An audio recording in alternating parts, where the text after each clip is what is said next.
Halo teman-teman, kembali berjumpa dengan saya. Saya akan mempresentasikan tugas saya. Sebelum itu, apa kabar semuanya? Sehat selalu ya. Oke, terima kasih sebelumnya buat teman-teman mau melihat dan menonton video presentasi saya, dan terima kasih juga buat Bu Ratih selaku dosen mengampu saya. Oke, saya akan melanjutkan materi tugas presentasi saya.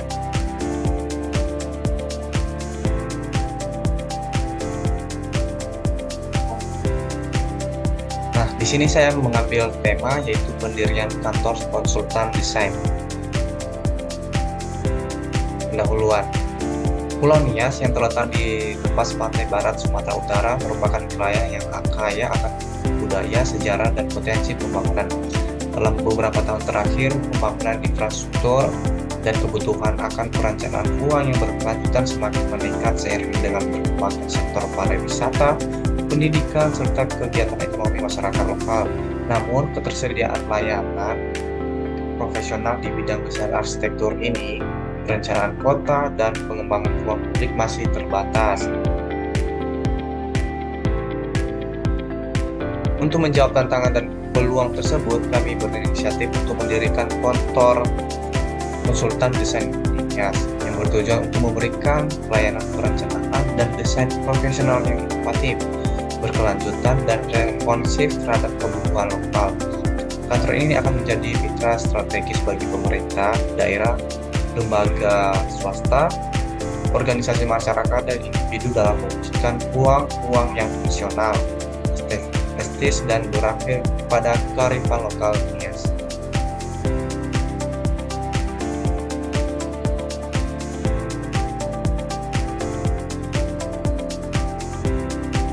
Kemudian pendirian kantor ini juga diharapkan dapat mendorong pertumbuhan ekonomi kreatif di wilayah Nias, membuka lapangan kerja baru bagi profesional muda lokal, serta membangun kesadaran masyarakat akan pentingnya perencanaan dan desain dalam pembangunan yang harmonis dan berkelanjutan.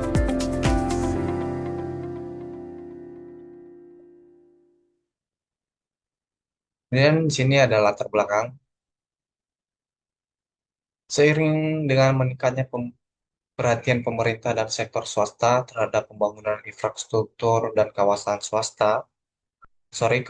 wisata, kebutuhan akan perencanaan ruang dan desain yang berkualitas semakin mendesak. Tantangan utama yang dihadapi di wilayah ini adalah keterbatasan sumber daya manusia yang profesional di bidang arsitektur dan desain interior, perencanaan tata ruang, dan landscape. Kemudian, banyak pembangunan yang tidak ber banyak pembangunan yang tidak mempertimbangkan karakter budaya lokal seringkali menimbulkan ketidaksesuaian antara rancangan dan nilai-nilai sosial masyarakat Nias. Padahal warisan budaya Nias yang unik, mulai dari arsitektur tradisional, kearifan lokal, dan pengelolaan ruang, hingga struktur sosial, menjadi modal penting dalam pembangunan kawasan yang beridentitas dan berdaya saing tinggi. Berdasarkan kondisi tersebut, pendirian kantor konsultan desain di Nias ini merupakan langkah strategis untuk menghadirkan solusi desain yang profesional, kontekstual, dan inklusif.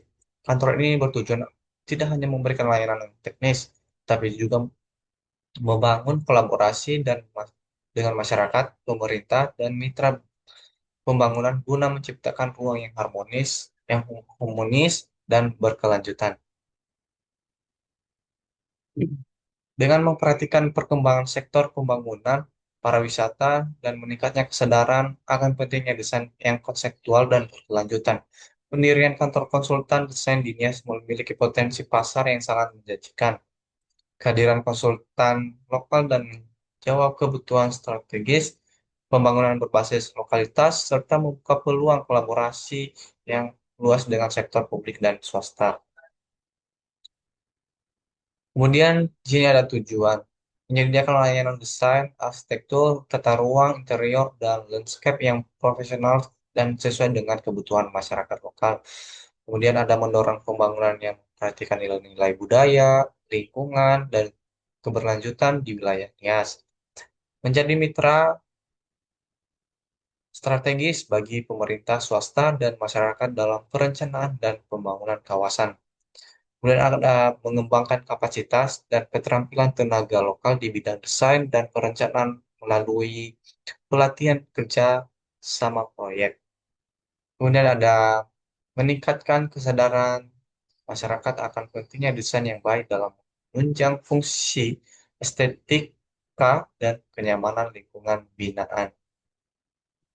Di sini sasarannya ialah pemerintah daerah sebagai mitra dan proyek pembangunan infrastruktur, ruang publik, dan revitalisasi kawasan. Pelaku usaha dan investor lokal seperti pengembang properti, pemilik kafe, hotel, dan homestay yang membutuhkan jasa desain berkualitas.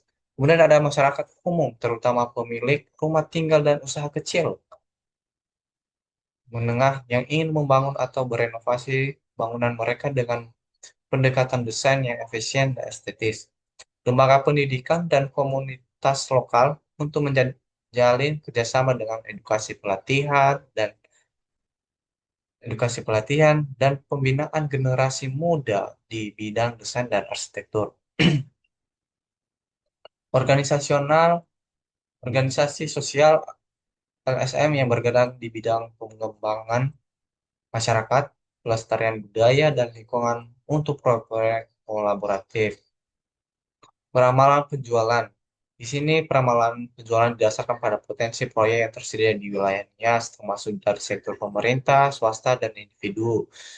Karena kantor konsultan desain termasuk dalam sektor jasa profesional, proyek si pendapatan bergantung pada jumlah klien, jenis layanan, serta nilai proyek yang ditangani setiap tahun.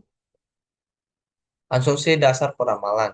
Tahun pertama berfokus pada promosi dan pengembangan reputasi, kemudian tahun kedua dan tahun ketiga diasumsikan mengalami pertumbuhan klien melalui jaringan reputasi dan proyek yang berhasil ditangani. Layan- Layanan utama yang ditawarkan ialah desain arsitektur bangunan, desain interior dan eksterior, perencanaan dan kawasan dan landscape, visualisasi 3D, dan reputasi proyek, konsultasi dan pengawasan lapangan.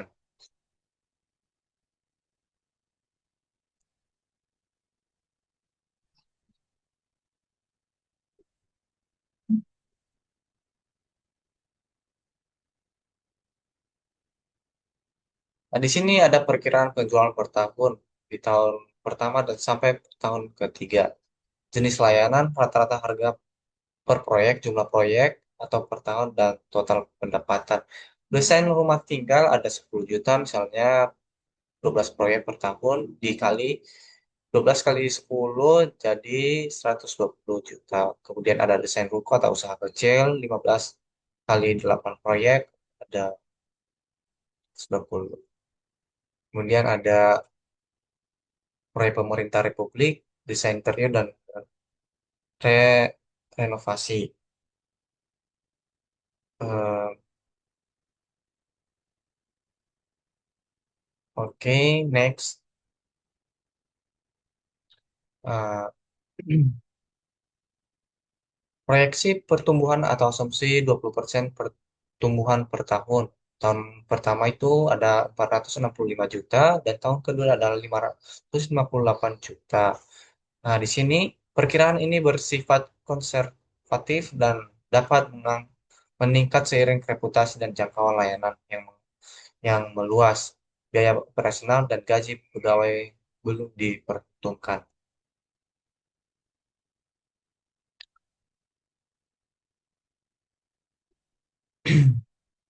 Kemudian ada perencanaan keuangan estimasi biaya awal atau modal usaha. Komponen ada sewa kantor 6 bulan, biaya ada 18 juta, renovasi dan dekorasi kantor 15 juta, dan seterusnya. Kemudian ada di label terakhir yaitu modal kerja awal atau operasional 3 bulan sebesar 30 juta. Kemudian ada proyek pengeluaran operasional bulanan. Oke, lanjut. Dan ada juga proyeksi pendapat tahunan, ada desain rumah tinggal, desain usaha kecil atau rokeo.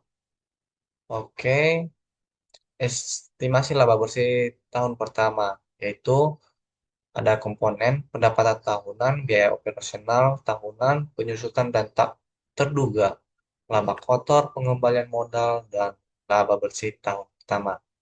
Break even point atau BAT dengan total modal awal FP Rp120 dan laba bersih tahunan sekitar 109 juta. Maka break even point diperkirakan akan tercapai dalam bulan ke-13 sampai ke-14 jika pendapatan dan pengeluaran penjualan stabil. Nah, di sini ada strategi pemasaran. Segmentasi pasar, pemerintah daerah atau pemkot dinas-dinas, kemudian ada pengusaha lokal, pemilik kafe, ruko, penginapan, dan sebagainya, pengembangan properti lokal, masyarakat umum, LSM, organisasi sosial, lembaga pendidikan. Di sini ada juga target utama awal, yaitu proyek pemerintah dan UMKM lokal yang sedang berkembang, pemilik homestay dan penginapan di area wisata, pemilik rumah tinggal yang ingin membangun atau renovasi.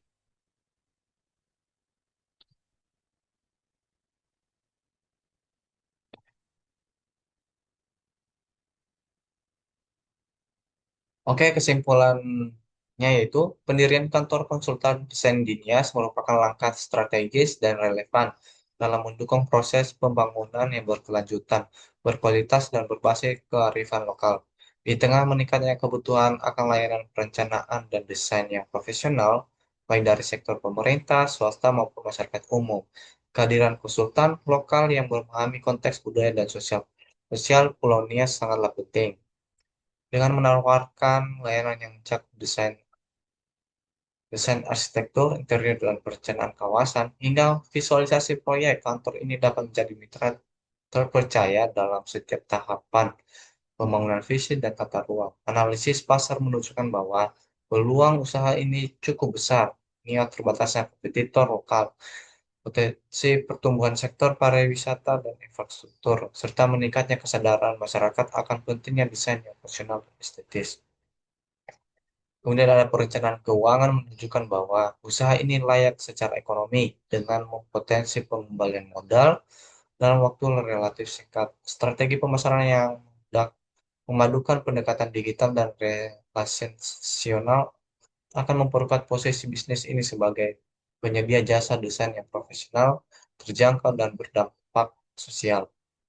Lebih dari sekedar usaha komersial, kantor ini diharapkan menjadi ruang kolaboratif bagi generasi muda, pelaku usaha, dan masyarakat dalam membangun Nias yang lebih teratur, indah, dan mencerminkan nilai-nilai lokal leluhur. Oke, sekian dan terima kasih pada Bu Rati dan teman-teman telah meluangkan waktu untuk replay video presentasi saya. Mohon maaf sebelumnya jika ada kesalahan kata-kata dalam penyampaian. Mohon maaf, sehingga kedepannya saya semakin semangat untuk memperbaiki dan lebih baik lagi. Oke, sekian dan terima kasih. Sampai jumpa.